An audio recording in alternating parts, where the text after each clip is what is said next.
অনেকে শুনেছে যে গুরু কাছে দীক্ষা নিলে হৃদয় শুদ্ধ হয়, তাই নিয়েছি।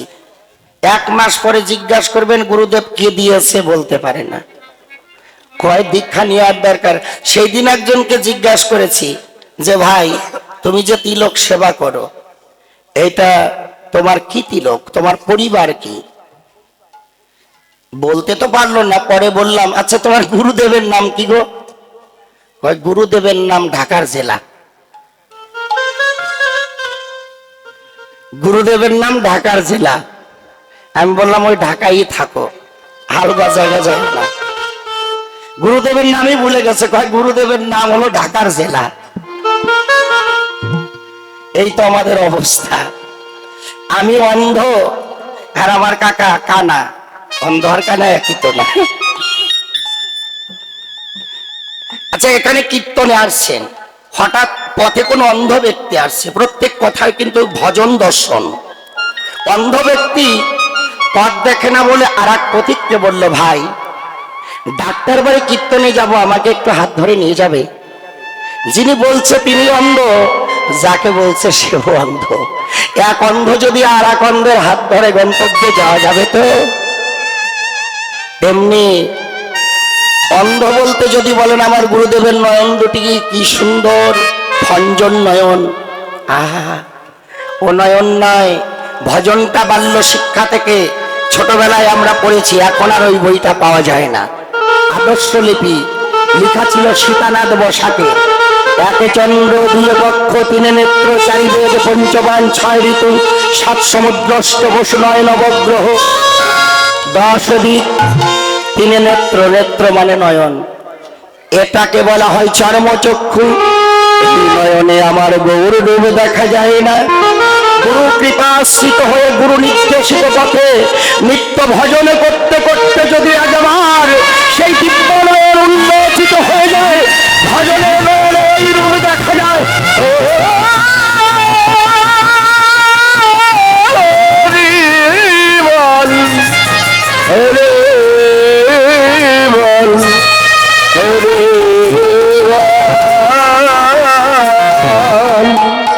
আবার অনেকে কথা বলে ব্রাহ্মণ ছাড়া নাকি গুরু হয় না। কোন গ্রন্থে আছে এমন কথা?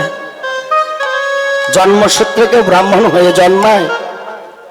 আমি তো পাইনি। শাস্ত্র বললেন, জন্ম জয়তে শূদ্র, জন্মে সবাই শূদ্র হয়ে। সংস্কার বিচচ্যতে বেদ পাঠ ভাবে বিপ্র ব্রহ্ম জানয়তি ব্রাহ্মণ। জন্মে শূদ্র। সংস্কার, বেদের 10টা সংস্কার, অন্নপ্রাশন বিবাহ শ্রাদ্ধ নামকরণ উপনয়ন, এমন 10টি সংস্কার। তার মধ্যে একটা উপনয়ন যখন নেয় তখন ব্রাহ্মণ হয় দ্বিজ। বেদ পাঠের ভবে বিপ্র, বেদ পাঠ করবার অধিকার লাভ করবার পর হয় বিপ্র। আর ব্রহ্ম সত্তাকে নিম্নগামী ধাবিত না করে ঊর্ধ্বগামীতে ধারণ করে যখন পরম ব্রহ্মের সন্ধান জানতে পারে, জগতের প্রকৃত ব্রাহ্মণ বলে জানতে পারে।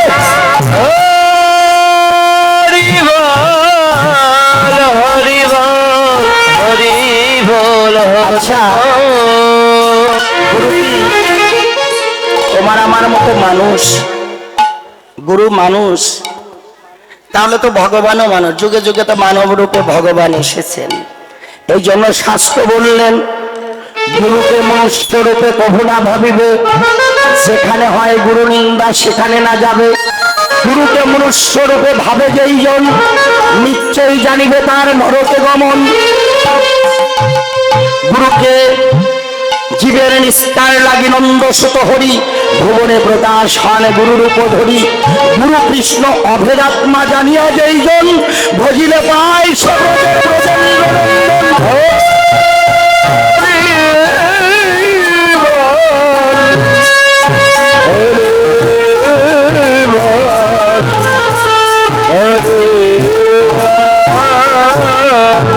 গুরুকে, বেদ তো আমাদের মূল ধর্মগ্রন্থ, বেদে লেখা রয়েছে আচার্যান্মান বিজনিয়াত। কথার বাংলা অর্থ বলি, এ সংস্কৃত তো সবার বোঝা সম্ভব না। আচার্যান্মান বিজনিয়াত, আচরণশীল শুদ্ধ বৈষ্ণবী গুরু। ব্রাহ্মণই যদি কেবল গুরু হতো, ত্রেতা যুগের লীলা অনুসরণ করুন।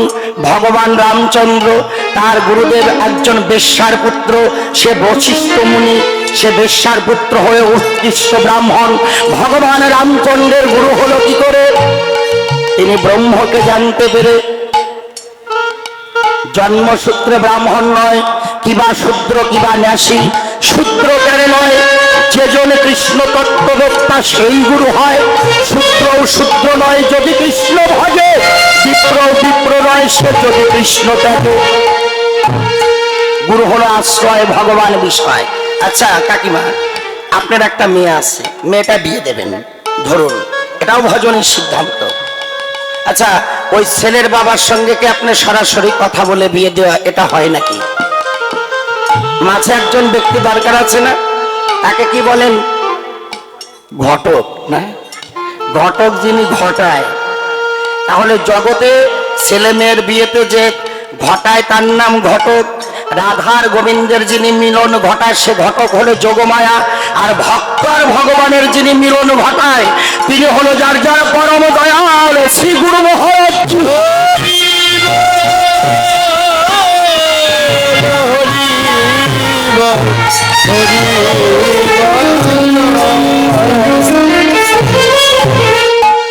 অনেকে প্রশ্ন করেন গুরুর কেন প্রয়োজন? গুরু ছাড়া কি ভজন হয় না?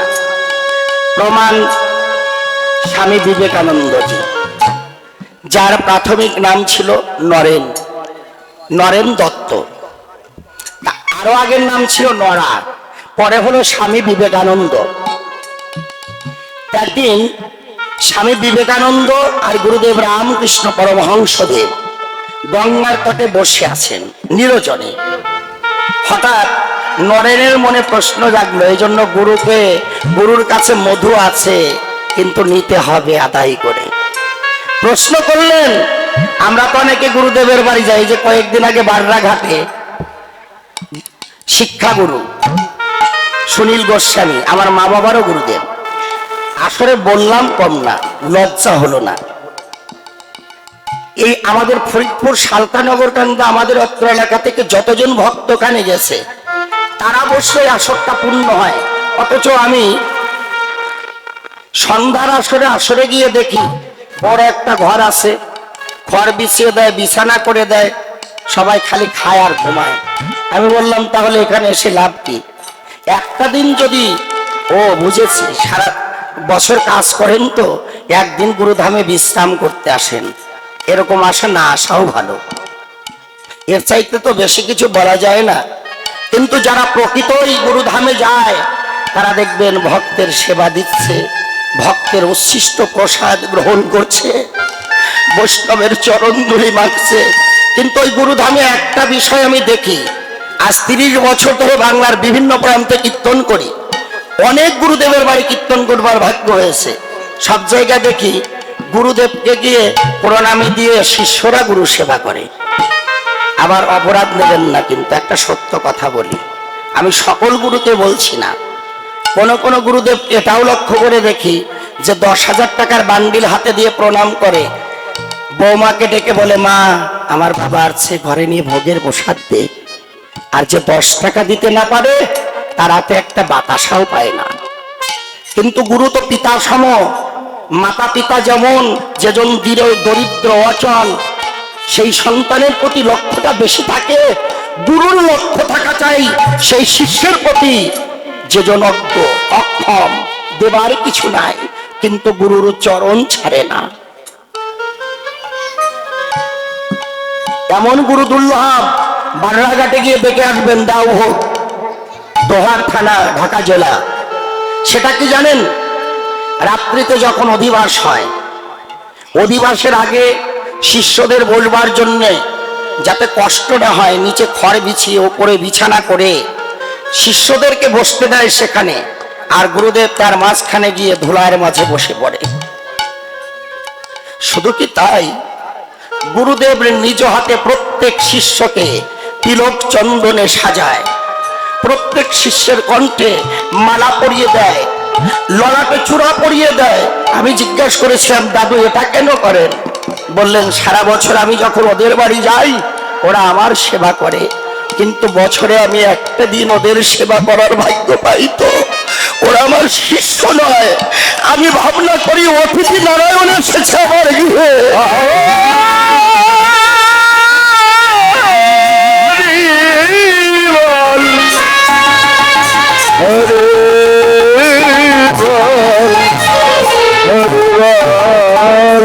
এমন গুরুদেব জগতে বিরল। আমি এত জায়গা কীর্তন করে আমি দেখিনি যে গুরুদেব শিষ্যকে সাজায়, তিলক চন্দন মালা চূড়া এবং নিজ হাতে শিষ্যের সেবা করে। গুরুরা তো অধিকাংশ গুরুদেব চরণ এগিয়ে দেয় সেবা পাবার জন্য, আর তিনি সেবা করার জন্য বসে থাকেন। বিশ্বাস না হয় গিয়ে দেখে আসবেন। সরস্বতী পূজার পরের দিন লীলা কীর্তন হয়, আর সরস্বতী পূজার দিন এই অনুষ্ঠানটি হয়, গুরু আর শিষ্যের মিলন মেলা।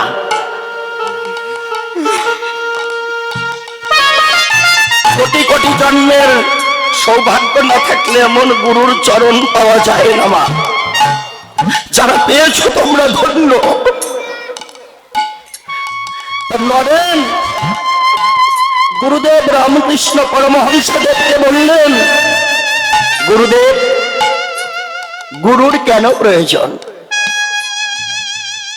তখন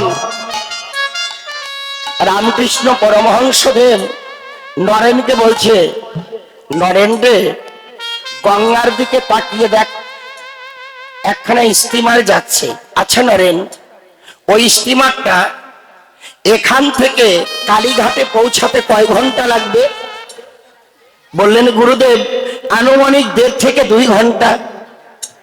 আচ্ছা, তার পিছনে একটা ডিঙ্গি নৌকা, ওটা পৌঁছাতে কয় ঘন্টা? বললেন 8 থেকে 10 ঘন্টা। স্টিমারটি 2 ঘন্টা আর ডিঙ্গি নৌকা 10 ঘন্টা। তখন গুরুদেব বললেন, নরেন, ওই ডিঙ্গি নৌকাটা যদি কেউ একটা রশি দিয়ে, মানে একটা দড়ি দিয়ে যদি স্টিমারের সঙ্গে বেঁধে দেয়, তাহলে কয় ঘন্টায় যাবে? বললেন গুরুদেব, স্টিমারটি যদি 2 ঘন্টায় যায়, ডিঙ্গি নৌকাও তো 2 ঘন্টায় যাবে। তখন গুরুদেব রামকৃষ্ণ পরমহংসদেব নরেনকে বুকে ধরে বললেন, ওরে নরেন, গুরুর কেন প্রয়োজন জানিস? যে ডিঙ্গি নৌকাকে 10 ঘন্টায় যেত, রশি দিয়ে স্টিমারের সঙ্গে বেঁধে দেওয়ার কারণে সেটা 2 ঘন্টায় চলে যাবে। তেমনি এই দেহরূপ ডিঙ্গি নৌকাখানাকেও যদি কেউ প্রেমের দড়ি দিয়ে গুরুর চরণ দড়ির সঙ্গে বন্ধন করে দিতে পারে,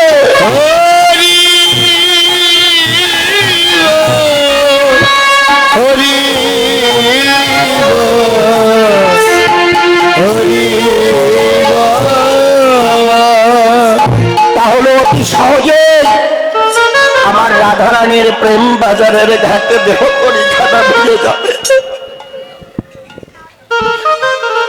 এজন্য গুরু ধরতে হয়। আপনাদের অনেকের বাড়ি গাভী আছে না? কলিযুগে যে ভগবানকে পাবার যত সহজ উপায়, অন্য কোন যুগে এত সহজ উপায় ছিল না। আপনি গাভীটি বাড়ি থেকে নিয়ে যাচ্ছেন মাঠে বিচরণ করতে, গাভীটি দুগ্ধ দেয় তাই ভালোবাসেন, গাভীর দড়ি ধরে টানছেন মাঠে নেবার জন্য। প্রতিটি ভজন সিদ্ধান্ত। আপনি টানছেন গাভীটিকে মাঠের দিকে, আর গাভী টানছে পিছের দিকে। কেন? ভুল করেছি তো। ভুলটা কি? গাভী যাকে ভালোবাসে সে তো পেছনে পড়ে আছে, তার বাছুরটি। গাভীর দড়ি ধরে টানাটানি না করে যদি বাছুরটিকে বুকে ধরে আগে হাঁটতে পারতেন, তাহলে গাভী আপনি আপনার পিছনে ছুটত। তেমনি ভগবানের চরণ ধরতে গেলে পাবে এমন নিশ্চয়তা কোথায়? ভগবানের চরণের পিছনে ছুটোছুটি না করে যারা ভগবানকে ভালোবেসে এই বাসাটা ভালো করেছে, ওই বাছুরকে বুকে ধরে আগে হাঁটলে যেমন গাভী পিছনে আপনি ছুটেন, তেমনি তোমাদের মতো ভক্তের চরণে যারা হাতে ধরে ভজন পথে হাঁটতে পারে, ওই ভক্তই একদিন ভগবানের চরণে পৌঁছে দেয়। ভগবানের চরণ যদি পেতে চাও, তোমরা ধরো ধরো ভক্তের চরণে ধরো, তোমরা ধরো ধরো ভক্তের চরণে ধরো, ধরো ধরো ভক্তের ভাই চরণ ভক্তের চরণে ধুলো তোমার অঙ্গে মাখো, ধরো ধরো ভক্তের চরণ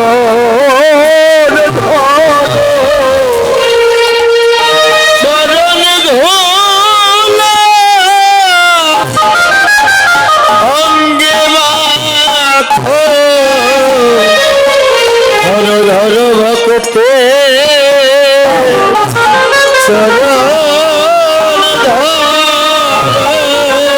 ভক্তের চরণ ধুলায়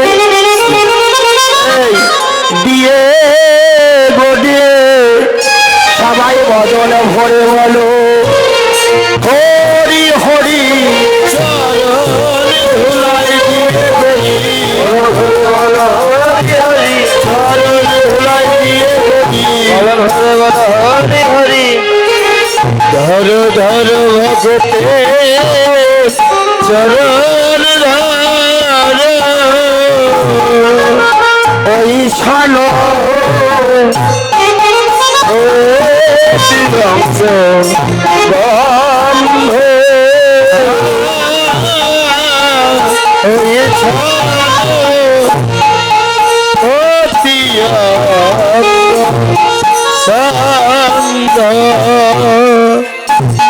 রাজকীয় নবদ্বীপ চন্দ্র, রাজকীয় নবদ্বীপ চন্দ্র, জ্ঞান উদয় হলো রে, উদয় হলো রে, উদয় হলো রে, প্রেমানন্দে জয় জয় গাও হে, উদয় হলো রে, প্রেমানন্দে জয় জয় জয় উদয় হলো রে, প্রেমানন্দে জয় জয় জয় উদয় হলো রে, অভিনব গোড়া চাঁদ উদয় হলো রে, অভিনব গোড়া চাঁদ উদয় হলো রে, ভাগ্যাকাশে উদয় হলো রে, ভাগ্যাকাশে উদয় হলো, আজ প্রেমানন্দে বাহু তুলে উদয় হলো, প্রেমানন্দে বাহু তুলে উদয় হলো রে, প্রেমানন্দে বাহু তুলে উদয় হলো রে, ভক্ত নক্ষত্র মাঝে উদয় হলো রে, ভক্ত নক্ষত্র মাঝে উদয় হলো রে, গঙ্গার কোলে নিজে বাহু তুলে সবাইকে বললেন তোমরাও দুই বাহু উত্তোলন করো। দেখবেন নিতাই গৌড়ের বিগ্রহ কোথাও হাত নামানো নেই, দুই বাহু উত্তোলন করে আত্মসমর্পণ না হলে কৃপা হয় না।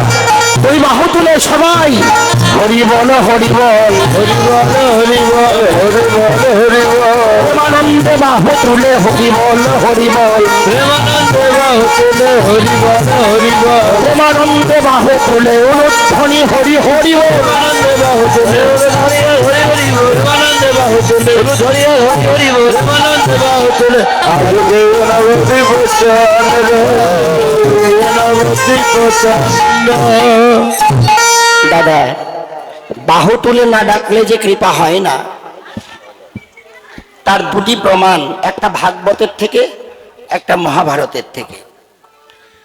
ভাগবতের প্রমাণটা কি? গোপীগণ গোবিন্দকে প্রতিরূপে পাবার জন্য যে 1 মাস কাত্যায়নী ব্রত করেছিল, যেদিন জলকেলি করতে গিয়েছিল শেষ দিন, তীরে বসন নামিয়ে রেখে ওদের সাধনা পূর্ণতা পেয়েছে কিনা পরীক্ষা করবার জন্য গোবিন্দ বসন চুরি করলেন। তখন গোপীগণ 1 হাত দিয়ে লজ্জা ঢাকছিল, আর 1 হাত তুলে বলেছিল আমাদের বসন দাও। কৃপা কি হয়েছিল? গোবিন্দ বললেন তোমরা এখনো বলছো আমাদের বসন, অর্থাৎ তোমরা তো আমার হতেই পারোনি, তোমাদের কৃপা হলো না। দেখলে, 1 হাত তুলে ডাকলো বলে কৃপা হলো না, একটা প্রমাণ। দ্বিতীয় প্রমাণ, মহাভারতে পাশাক্রীড়ায় যখন পঞ্চপাণ্ডবরা পণ রাখতে রাখতে সর্বশেষ দ্রৌপদীকে পণ রাখলেন, হেরে গেলেন পাশা খেলায়। দুর্যোধন যখন দুঃশাসনকে নির্দেশ করলেন দ্রৌপদীর বস্ত্রহরণের জন্য, তখন দ্রৌপদী ভেবেছিল যে পিতামহ বিশ্বগুরু দ্রোণ, পঞ্চপাণ্ডবের ন্যায় স্বামী, মাতুল, শ্বশুর, আত্মীয়, বন্ধু বান্ধব সবাই আমার আছে। কাকা বাবু, জীবনের সুসময় সুদিন যতক্ষণ থাকে, যে দূরের আত্মীয় সে কাছের হয়, যে দূরের বন্ধু নিকটের হয়, যে আত্মীয় না সেও আত্মীয় পরিচয় দেয়। কিন্তু যদি দুর্ভাগ্যক্রমে কারো জীবনে কোনোদিন দুর্দিন আসে, সেদিন জগতের বন্ধু সেই গোবিন্দ ছাড়ার জীবনে কেউ থাকে।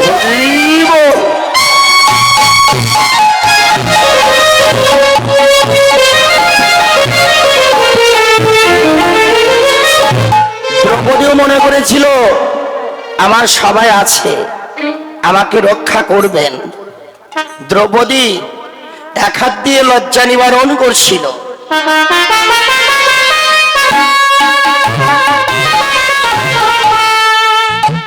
আর এক হাত তুলে কৃষ্ণকে ডেকেছিল। কৃপা কি হয়েছিল? কেন হলো না? যদি হয় তাহলে গীতায় যে অর্জুনকে বলেছেন, অর্জুন অনন্যের চিন্তন্তে মাং যোজন পর্যপাসতে তেষাং নিত্যাভিযুক্তানাং যোগক্ষেমম্বহম বহম। অনন্য চিন্তা যারা জীবনের সমস্ত কিছু আমার চরণে সমর্পণ করে, সেই ভক্তের বোঝা আমি নিজে বহন করি। মিথ্যা হয়ে যায় না কথা। তাই এক হাত দিয়ে দ্রৌপদীর বস্ত্রহরণ করছে দুঃশাসন, সবাই নীরব। তখন বললেন, গোবিন্দ হে, আমি যাদেরকে আপন মনে করেছিলাম, এখন দেখি তুমি ছাড়া আমার কেউ নাই। তখন দ্রৌপদী যে এক হাত দিয়ে লজ্জা ঢাকলো, এক হাত তুলে গোবিন্দকে ডাকলো, কৃপা হলো না। কখনই কৃপা হলো? যখন দেখলো সবাই নীরব, এই দুঃসময়ে দুর্দিনে গোবিন্দ তুমি ছাড়া কেউ নাই। যখন দ্রৌপদী সব ছেড়ে দুই বাহু তুলে গোবিন্দ কৃপা করে বলে,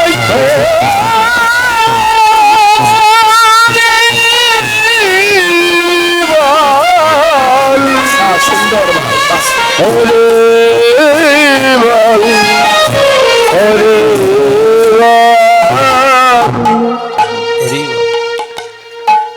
আচ্ছা, দ্রৌপদীকে যে গোবিন্দ অনন্ত বস্ত্র দান করলেন, কোন স্বীকৃতিতে? প্রশ্ন হয় না? দেখেন, এই জগতে যদি আপনি কাউকে অনেক দেন, আপনার দুর্দিনে সে কাছে আসতেও পারে, নাও পারে। আর যদিও বা আসে, যতটুকু না দিয়ে পারে ততটুকু দেবার, না দিয়ে পারারই চেষ্টা করবে। কিন্তু একমাত্র ভগবানকে যদি কেউ অল্প কিছু দিয়ে রাখে, ভগবান সেই ভক্তের জন্য তার ভাণ্ড উজাড় করে দেন। এজন্য মনের কথা জগতে সবাইকে বলতে হয় না মা। ভক্তি শাস্ত্র বললেন মনের কথা দুটি স্থানে বলার কথা। একটা স্থান হলো তোমার গুরুর শ্রীপাদ পদ্মে, আর মুখ্য স্থান হলো রাধা গোবিন্দের যুগল চরণে। যেখানে বললে যে অভয় পদে সমর্পণ করলে আর বিপথে পড়ে যাওয়ার ভয় থাকে না। দ্রৌপদী দুটি কারণ ছিল বসন দান করবার। একটা কারণ ছিল, দ্রৌপদী একদিন নদীতে স্নান করতে গেল। এই যার যার বাচ্চাগুলিকে একটু শান্ত করেন। স্নান করতে গিয়ে দেখলেন দুর্বাসা মুনি স্নানে নেমেছে জলে। তটে দাঁড়িয়ে দ্রৌপদী বললেন, মুনিবর উঠে আসুন, আমি স্নান করতে নামবো তো আপনি আমার পিতৃসম, আপনি উঠে আসুন। দুর্বাসা মুনি বললেন, মা তুমি কে? আমি তো জানি না। বললেন, আমি পাঞ্চাল রাজ্যের দ্রুপদ রাজার কন্যা দ্রৌপদী।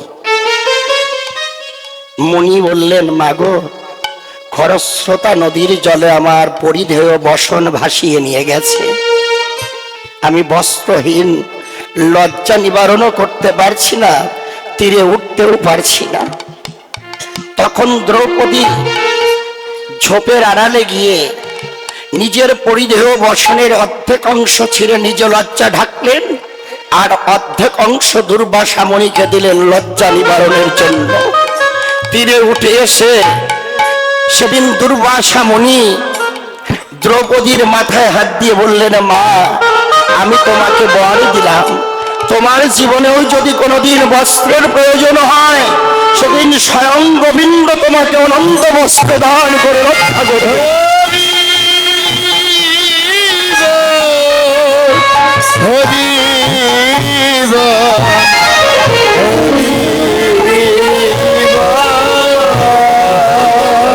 সেই মনির বরকে প্রতিফলন ঘটাবার জন্য ভগবান শ্রীকৃষ্ণ যেদিন শিশুপালকে বধ করতে গেলেন চক্র দ্বারা, চক্রের কানা লেগে তর্জনীর কিছু অংশ কেটে রক্ত ঝরতে লাগলো। দ্রৌপদী দেখে ছুটে গিয়ে নিজের পরিধেয় বসনের একাংশ ছিঁড়ে কৃষ্ণকে বেঁধে দিলেন। কৃষ্ণ দ্রৌপদীকে সখী বলে আখ্যায়িত করতেন, আর কৃষ্ণকে দ্রৌপদী বলতেন গোবিন্দ। যখন বেঁধে দিলেন সেদিন কৃষ্ণ দয়াময় কথা দিলেন, প্রিয় সখী দ্রৌপদী, আজ আমার এই দুর্দিনে দেখবেন এখনো সেই এক টুকরো বস্ত্র দান প্রথাটা মায়েরা ধরে রেখেছে। অনেকেই সূর্য পূজায় শাড়ি, ধুতি ইত্যাদি ইত্যাদি নিয়ে আসে।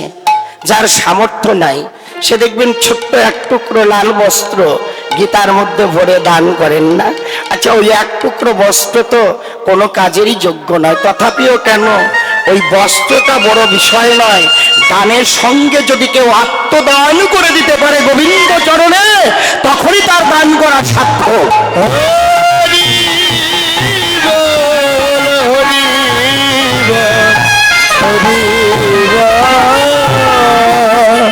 এক টুকরো বস্ত্র দিয়ে যখন বেঁধে দিলেন, তখন কৃষ্ণ বলেছিলেন, দ্রৌপদী, তোমার জীবনেও যদি কোনোদিন বস্ত্রের প্রয়োজন হয়, কোনোদিন দুর্দিন আসে, সেদিন আমি কৃষ্ণ দয়াময় তোমার অলক্ষ্যে দাঁড়িয়ে অনন্ত বস্ত্র দান করে আমি তোমায় রক্ষা করব। তাহলে দ্রৌপদীকে রক্ষা করলেন কখন? এতগুলো কথা কেন? যে এই হরিবাসরে বসে আমাদের অনেকের বদলে একটু উলুধ্বনি হয় না, হরিধ্বনি হয় না, হাত দুটো উঁচু হয় না, কেন উঁচু করে হরিধ্বনি উলুধ্বনি করতে হয় তার প্রমাণ দেওয়ার জন্য। দ্রৌপদী এক হাত দিয়ে লজ্জা নিবারণ করছিল, এক হাত তুলে কৃষ্ণকে ডেকেছিল। কৃপা হলো না। কখনই কৃপা হলো? যখন সব ছেড়ে দুই বাহু তুলে গোবিন্দ কৃপা করে বলে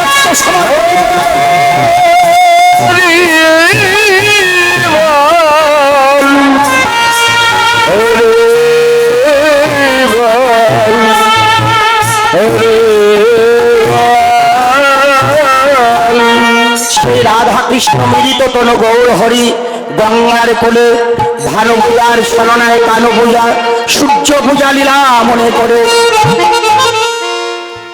হেলে ডুলে চলছে কামিনী কাম কলিত তছু মানস গতি অছু গজ যিনি মন্দ, গতি অছু গজ যিনি মন্দ,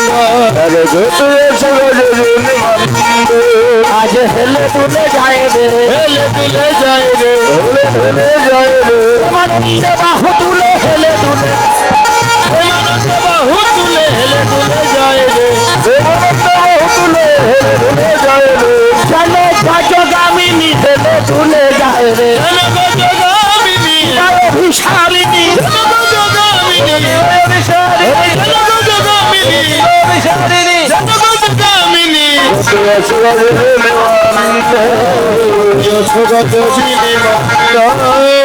তখন চলেছে গৌর হরি যেন আজ রাধারানী হয়ে গেছে।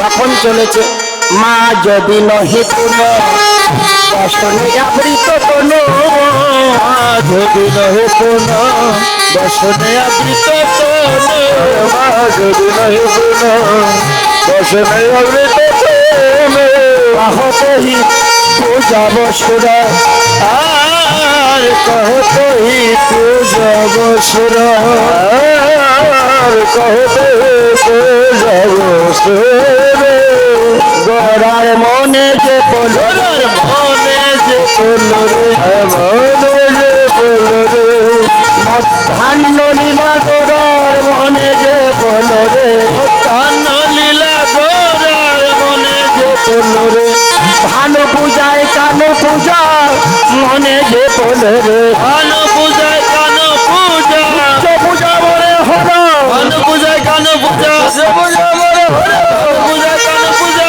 পূজা মনে হর ভানু পূজায় কানু পূজা মনে যে হলো পূজা বসুরা কম্প পুলক ঘন সরভঙ্গ কম্প পুলক ঘাম সরভঙ্গ নয়নহি জলে পরিপূর জলে পরিপূর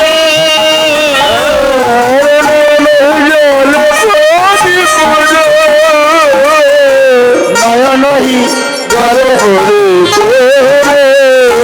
দেখো নয়নে জলে ভাসে গোড়া নয়নে জলে ভাসে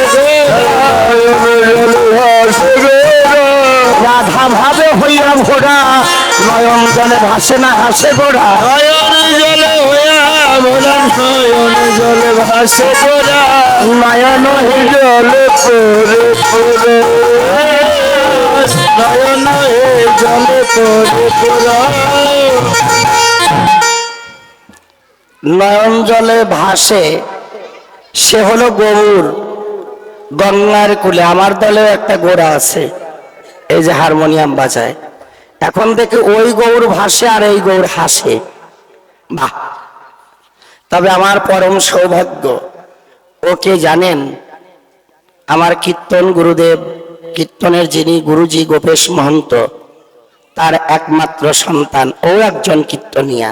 তো আমরা তো ভাই ভাই বলেই সঙ্গে এসেছে, না হলে কিন্তু একজন কীর্তনিয়ার একজন কীর্তনিয়ার পিছনে বসতে চায় না। কিন্তু ও কেন এসেছে? আমাকে ও দাদা ভাবে আর আমি ওকে নিজের ভাই ভাবনা করি। এটাই ওর জন্য আশীর্বাদ করবেন। ও কীর্তন করছে, মাঝে মাঝে আমি নিয়ে আসি ওকে, ওর জন্য আপনারা আশীর্বাদ করবেন যেন ওর জীবনটা গৌর গোবিন্দ কৃপাময় হয়, আর বাকি জীবনটাও যেন আমার মতন করে এমন সাধুগুরু বৈষ্ণব সঙ্গ করে।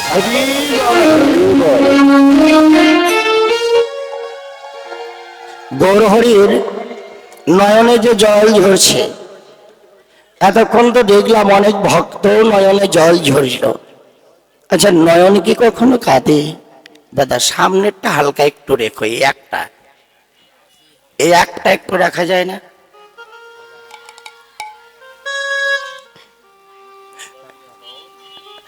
রাধে রাধে। তাহলে আচ্ছা, দেখলাম যাদেরকে যে নয়নে ঝরঝর করে জল ঝরছে, নয়নে কি কখনো কাঁদতে পারে? কি বলো বৌদিমণিরা, নয়ন কাঁদে? মা কি বলো, নয়ন কাঁদে? সবাই না বলছো, তবে কাঁদে কে? আগে হৃদয় না কাঁদলে নয়ন কাঁদে না, আগে হৃদয় না কাঁদিলে নয়ন কাঁদে না, আগে হৃদয় না কাঁদলে নয়ন কাঁদে না। যার হৃদয় কাঁদে তারি তো নয়ন ঝরে, হৃদয় না কাঁদলে নয়ন কাঁদে না। হৃদয় কাঁদে তার নয়ন ঝরে, হৃদয় না কাঁদিলে নয়ন কাঁদে না। যার হৃদয় কাঁদে তার তো নয়ন ঝরে। তোমার আনন্দে বাহু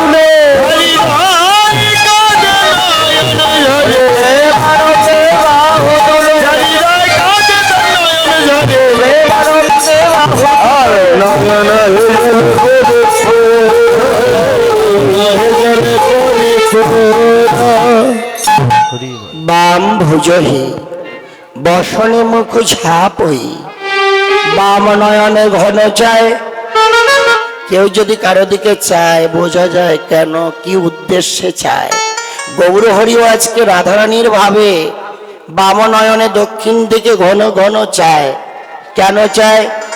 তারে চায় বলি তারেই তো চায় রে, তারেই তো চায় রে, তারেই তো চায় রে, পরাণে যারে চায় তারেই তো চায় রে, পরাণে যারে চায় পরাণে যারে চায় তারেই তো চায় রে, পরাণে যারে চায় তারে তো চায় রে, পরাণে যারে চায় তারে তো চায় রে, পরাণে যারে চায় তারে তো চায় রে, পরাণে যারে চায় পরাণে দেখিতে চায়, পরাণে যারে চায় দেখিতে চায়, পরাণে যারে চায় দেখিতে চায়, পরাণে যারে চায় বাম নয়নে ঘন চায়, বাম নয়নে ঘন চায়। রাধা মোহন দাস চিত বিলাস হই, রাধা মোহন দাস চিত বিলাস হই, রাধা মোহন দাস চিত বিলাস হই, চরণ জন পায়, চরণ জন পায়, চরণ জন পায়, হবে না হবে রে, হবে না হবে রে, হবে না খারাপ না চরণ তবে না হবে,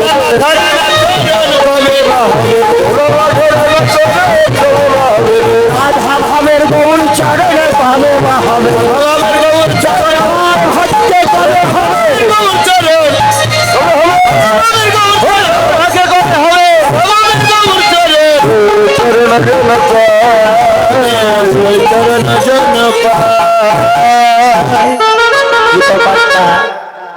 রাধা ভাবের গৌর চরণে পেতে চায়।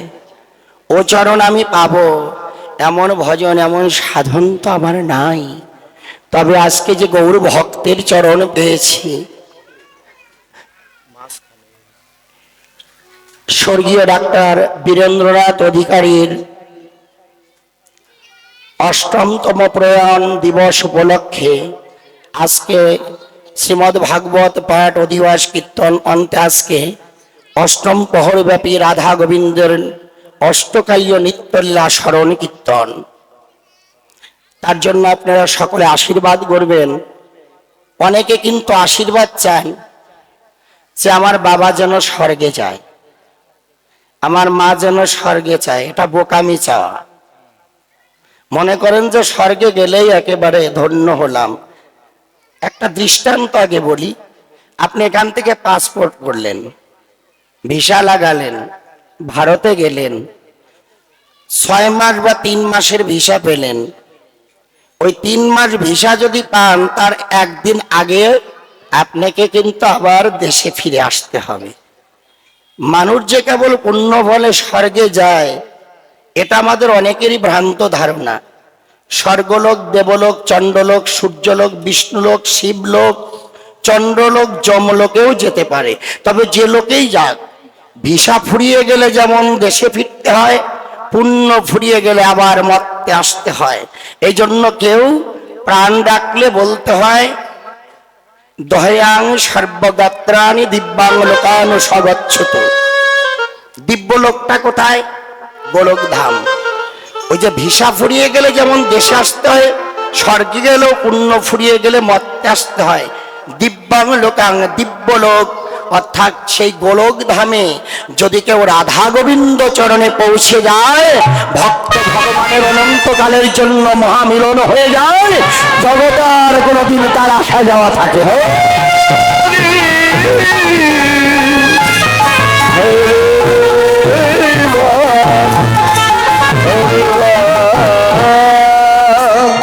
তাই আপনারা প্রার্থনা করবেন তিনি যেন গোলক বৃন্দাবনে রাধা গোবিন্দ যুগল চরণ প্রাপ্তি হয়। তুলসী রে তুলসী রে, মাথায় তোলো সেবায় যাওয়ার আগে। অনেকে এই তুলসী নিয়ে অনেক মন্তব্য। দীক্ষা মাতা পিতার আদেশ রক্ষা করবার জন্য নেয়, সেদিন মালা নিয়ে পরের দিনই খুলে ফেলে, এমনও দেখেছি। আবার অনেকের প্রশ্ন যদি করা হয় যে মালা ছিল কেন খুললে? ভাই, অফিসে যেতে হয় তো, ব্যবসা করতে হয় তো, ব্যবসায় অনেক সময় সত্য কথা বললে তো লাভ হয় না, কখনো কখনো চতুরালি না করলে ব্যবসা হয় না। তাতে মালায় কি দোষ করলো? বলে মালা গলায় নিয়ে তো মিথ্যা বলা পাপ হয়। আমি তাদের উদ্দেশ্যে বলবো, এখানে আগুন জ্বলছে, বাস্তব প্রমাণ। এই আগুনে যদি ইচ্ছা করে কেউ হাত দেন পড়বে, পড়বে তো। আচ্ছা, যদি কেউ অনিচ্ছায় আগুনে পড়ে যায় তাহলে কি সে পড়ে না? তাহলে আগুনের কাজ পোড়ানো। ইচ্ছা করে হাত দিলেও পড়ে, অনিচ্ছায় আগুনে পড়লেও পড়ে। তেমনি মালা গলায় নিয়ে মিথ্যা বললেও পাপ, না নিয়ে বললেও পাপ হবেই। পাপ তো পাপই, বরং চৈতন্য গুরু কৃপাশ্রিত হয়ে গুরু প্রদত্ত উপাসনার মালা কণ্ঠে ধারণ করে নিত্য নিত্য তুলসীর অর্চনা, বন্দনা, প্রার্থনা, পরিক্রমা, আরতি, জলদান। প্রভু জগৎবন্ধু সুন্দর বললেন, যে বাড়িতে অধিক অধিক তুলসী বৃক্ষ রোপণ করা থাকে, তুলসীর বাগান থাকে, সেই বাগানে আমার রাধা গোবিন্দ যুগল হয়ে বিরাজ করে। এই বাড়ি যে ভগবান যদি ডাকেন তাহলে আমি কেন শুনি না? প্রশ্ন হতে পারে না অনুকূলদা?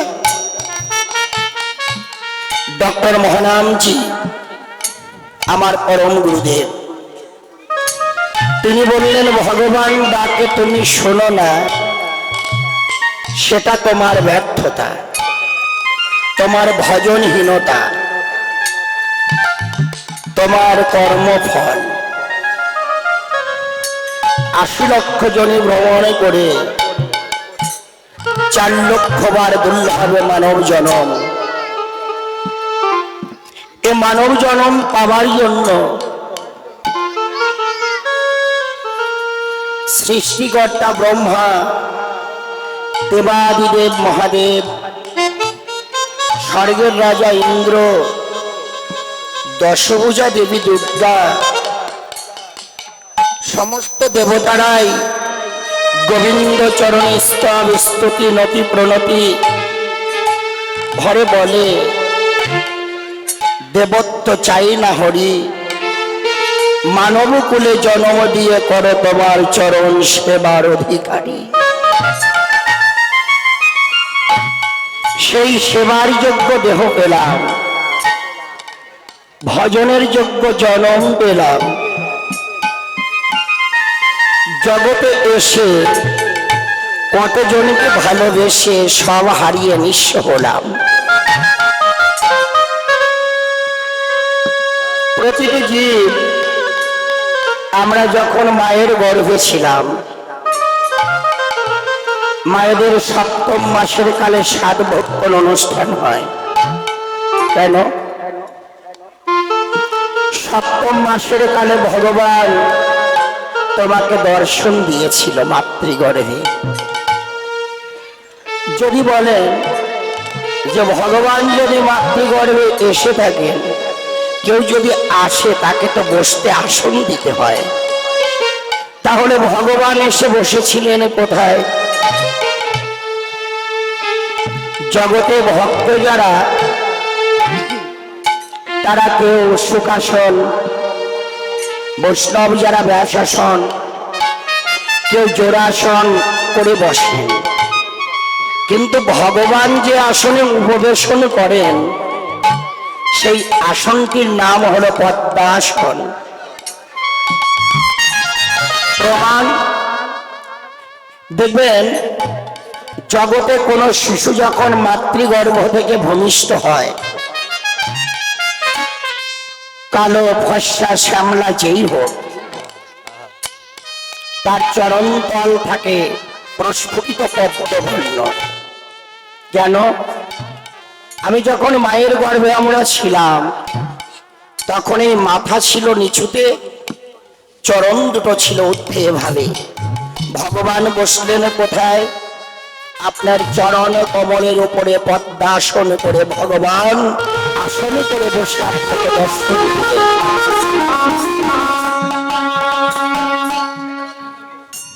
একটু আস্তে কথা বলেন দাদা, আস্তে আস্তে বলেন। ভাই ভোকাল একটু উঠাতে হবে, এটা একটু উঠাও, হাইটা একটু উঠাও। তাহলে ভগবানের কাছে সেদিন প্রতিজ্ঞা করেছিলাম, প্রভু মাতৃগর্ভে যখন আমি তোমার দেখা পেলাম জগতে যাব না। ভগবান বললেন, হে জীব, 10 মাস 10 দিনের অধিক সময় তুমি যদি মাতৃগর্ভে থাকো তাহলে তোমার মায়ের প্রাণান্ত হবে, তুমি হবে মাতৃবধে মহাপাতকী। তুমি বলেছিলে দয়াময়, মায়ের গর্ভে যেমন করে তুমি আমায় দেখা দিলে, জগতে গিয়েও কি আমি তোমায় দেখতে পাবো প্রভু? সেদিন ভগবান কথা দিলেন, মায়ের গর্ভে যেমন করে মাথাটা নিচু করে করজোরে আমাকে ডাকলে বিনয় করে, জগতে গিয়েও যদি একজন চৈতন্য গুরুর চরণে মাথাটা নিচু করে দীনতা ভরার হৃদয়ে গৌর গোবিন্দ কৃপা করো বলে প্রেমানন্দে আমায় ডাকতে পারো,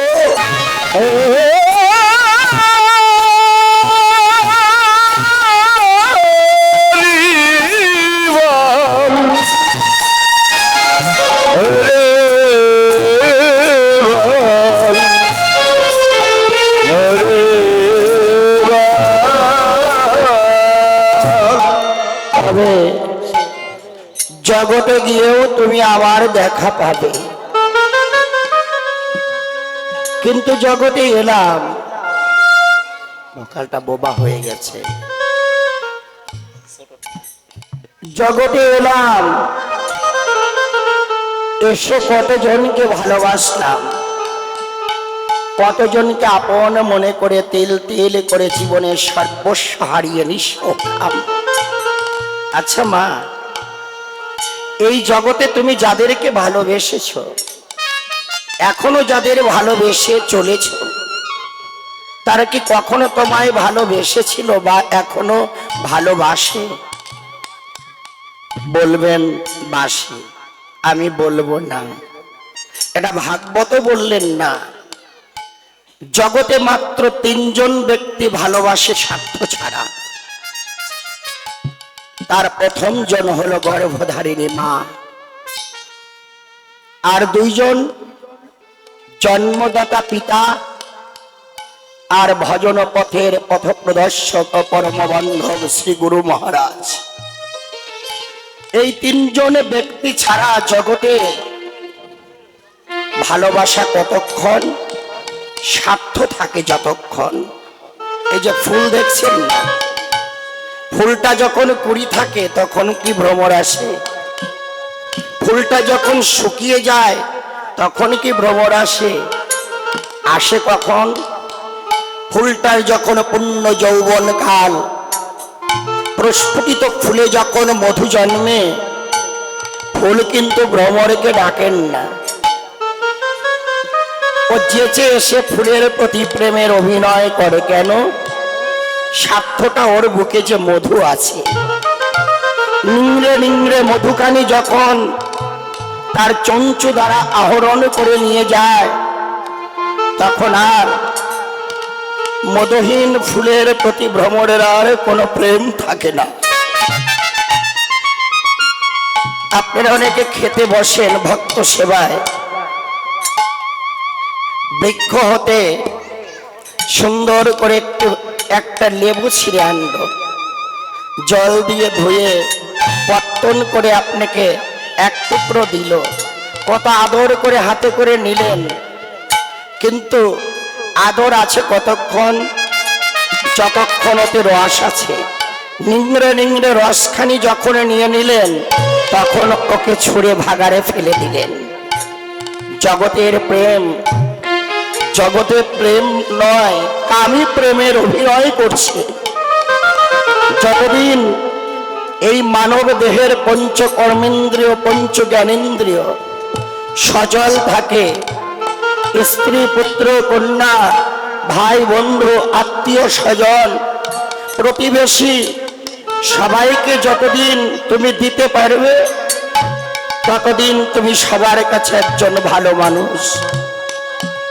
পাবার জন্য সবাই তোমার সঙ্গে প্রেমের অভিনয় করে যাবে।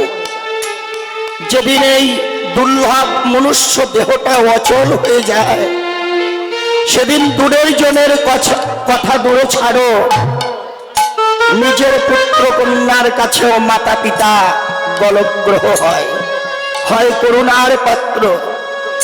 কারণে অকারণে অশোভনীয় আচরণে দুর্বাক্যে দুর্ব্যবহারে কমলের হৃদয় তখন হয় তার ক্ষত বিক্ষত।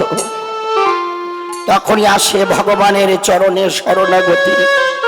হে দয়াময়, তুমি তো করুণার সাগর। আমি মাতৃগর্ভে আসবার পরে, জগতে ভূমিষ্ঠ হবার পূর্বেই তুমি আমার মাতৃস্তনে অমৃত সুধা সঞ্চর করে দিয়েছ।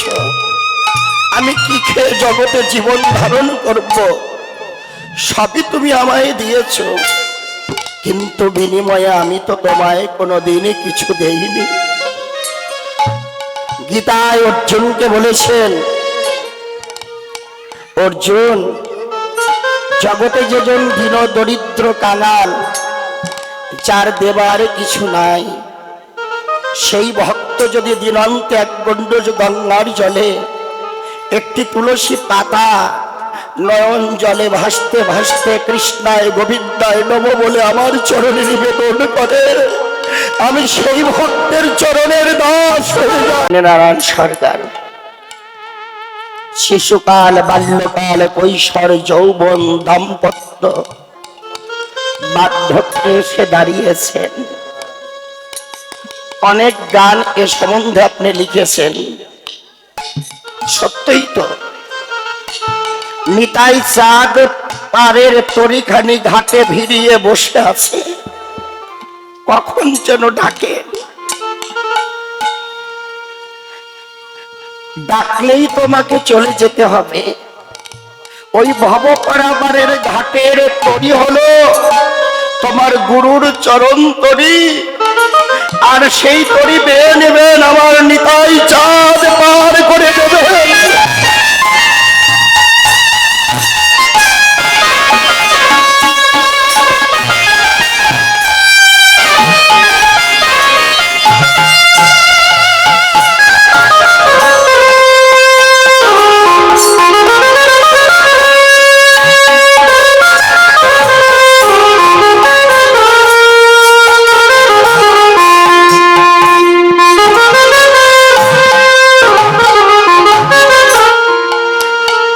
মাগো, যদি কেউ প্রশ্ন করো যে আমি জীবন থেকে যে বস্তু হারিয়েছি, যাকে হারিয়েছি, তাকে তো আর ফিরে পাবো না। হয়তোবা আমার কর্মদোষে আমি সব হারিয়েছি, হারাবার আর আমার কিছু বাকি নেই। আমি জীবন ভরে শুধু পাপ করেছি, অন্যায় করেছি, অপরাধ করেছি, এ পাপের কি ক্ষমা হবে না? ডক্টর মহানামজি বললেন, হবে। জগতে কোনো সন্তান যদি মাতা পিতার আদেশ উপদেশ উপেক্ষা করে সারা জীবন অন্যায় অবৈধ পথে জীবন কাটিয়ে জীবনের কোনো এক ক্লান্তি লগ্নে সন্তানের হৃদয়ে অনুশোচনা জাগে যে আমার মাতা পিতা আমাকে যে আদেশ উপদেশ করেছিল তা আমার মঙ্গলের জন্য, তা আমার হিতের জন্য আমি ভুল করেছি। সন্তানে গিয়ে যদি তখনই মাতা পিতার চরম দুঃখেরা বুকে ধরে কেঁদে কেঁদে বলে আমায় ক্ষমা করে দাও, মাতা পিতা কি সন্তানকে ক্ষমা না করে দিয়ে পারেন? মহানামব্রত ব্রহ্মচারীজি বললেন, জগতে পিতা যেমন পুত্র বৎসল, কলির প্রকৃতব নবতরে ভগবান ভক্ত বৎসল। শত পাপ করেও সেই পাপ রাশির বোঝা মাথায় তুলে সে বৈষ্ণবের চরণ তলে ঢেলে ফেলে বাহু তুলে গৌরী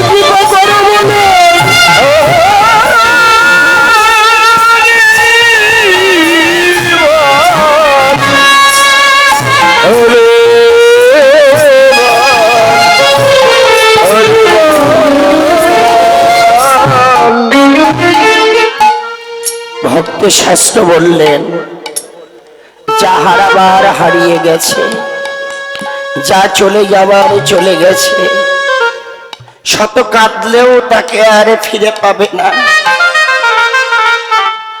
সব হারিয়ে গেলেও ভগবানকে দেবার শ্রেষ্ঠ উপচার এখনো তোমার আছে। যদি বলেন কি, মহানামজি বললেন, ভগবানের চরণে দেবার যত উপাচার, তার মধ্যে শ্রেষ্ঠ উপাচার হলো ভক্তের নয়ন জল। তোমার শ্রবণ বধির হয়েছে, চরণে চলবার শক্তি হারিয়েছে, হস্তকর্ম ক্ষমতা হারিয়েছে, নয়নের দৃষ্টি গেছে। নয়নের দৃষ্টি চলে গেলেও নয়নের জল তো শুকিয়ে যায়নি। ভগবান গীতায় বললেন, হে ভক্ত, তুমি দিনন্ত আমাকে একটা তুলসী পাতা দাও। তুমি বললে আমার সময় নাই। ভগবান বললেন, আমাকে এক গণ্ডুষ গঙ্গার জলই দাও। বললেন, সে সময়ও আমার নাই। তখন গোবিন্দ বললেন, তুলসী পাতা গঙ্গা জল যদি দিতে না পারো, তোমার নয়নের জলটুকু আমার চরণে সমর্পণ করো।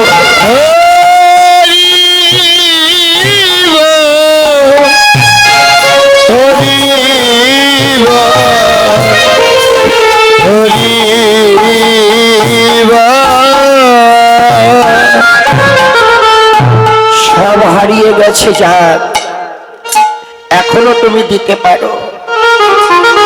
দৃষ্টিহীন নয়ন দিয়ে অনুক্ষণ এই বক্ষে কৃষ্ণ কৃষ্ণ বলে জল ঢালো। দর্শন, কোন ময়লাজনিত জায়গা যদি দীর্ঘ সময় জল দিয়ে ধৌত করা হয়, সে ময়লা জায়গাটাও নির্মল হয়ে যায়। তেমনি তোমার হৃদয়ে যে কোটি জন্মের পাপের ময়লা, কামের ময়লা জমেছে, কৃষ্ণ কৃষ্ণ বলে যদি এই বুকে জল ঢালতে পারো, হৃদয়ের কোটি জন্মের পাপের ময়লা চলে যাবে। দ্বিতীয়ত, বদনে কৃষ্ণ নাম করো। নামে তোমায় পাপ থেকে মুক্তি দান করবে। আর উত্তম পন্থা, যারা নাম করতে করতে দেহ মন প্রাণ কৃষ্ণময় হয়ে গেছে, সেই ভক্তের চরণ পাশে গিয়ে বসো, তাদের অঙ্গের বাতার গায়ে লাগাও, তাদের চরণের ধুলি অঙ্গে মাখাও।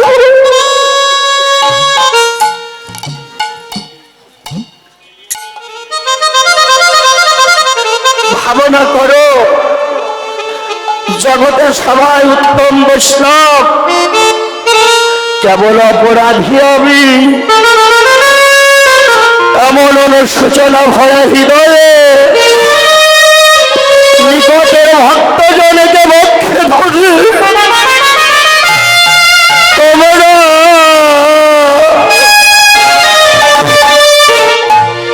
সবাই করো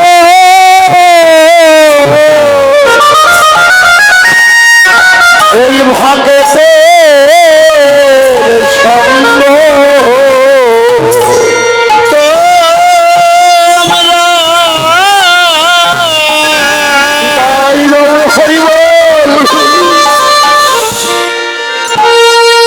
Oh my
ভক্তে